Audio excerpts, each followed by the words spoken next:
Hey guys, welcome back to our channel. Finally చాలా days అయిపోయింది కదా వీడియోస్ పెట్టక. ఎందుకనో నాకు చాలా నీరసంగా అనిపిస్తుంది. సో అందుకని వీడియోస్ అయితే పోస్ట్ చేయలేదు.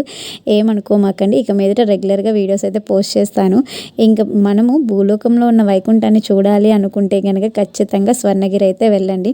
మేము చెప్పాం కదా, బాసరా నుంచి Hyderabad to Yadagirigutta. Next evening అయితే మేము స్వర్ణగిరి చూడడానికి అయితే వెళ్ళాము. యాదగిరిగుట్ట చూసుకొని స్వర్ణగిరి అయితే వెళ్ళాము. నిజంగా నాకు కళ్ళు చెదిరిపోయినాయి. అసలు ఆ గోవిందనామాలు, వెంకటేశ్వర స్వామిని చూస్తుంటుంటే నా రెండు కళ్ళు సరిపోలేదు.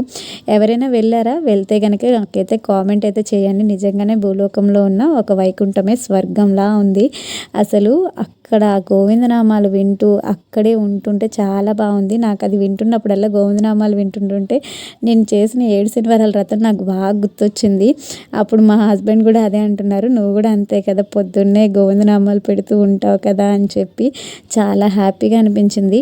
నేను 7 శనివారాల వ్రతం చేసినప్పుడు నాకు నిజంగానే 8 వారాలు ఎలా గడిచాయో కూడా తెలీదు.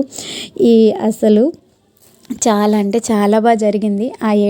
లాస్ట్ వారం ఒక 5గురికి భోజనాలు పెట్టుకొని అసలు ఆ వీడియోస్ అన్నీ మిస్ అయిపోయినాయి. నేను వీడియో ఎడిటింగ్ చేస్తున్నప్పుడు ఎందుకనో స్టోరేజ్ ఫుల్ అంటే ఏదో నొక్కితే పోయింది మొత్తం అన్నీ, లేకపోతే ఆ వీడియోస్ కూడా ఉండేవి.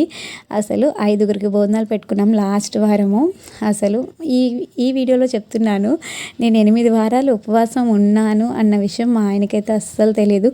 పొద్దున్నే ఏదో 3ంటికి లెగుస్తున్నాను, పూజ చేస్తున్నాను, మళ్ళీ సాయంత్రం పూజ చేస్తున్నాను అన్న విషయమే ఆయనకి తెలుసు. నేను ఉపవాసం ఉంటున్నాను అన్న విషయం అయితే ఆయనకి ఎప్పుడూ తెలియదు, ఇప్పటికీ కూడా తెలీదు.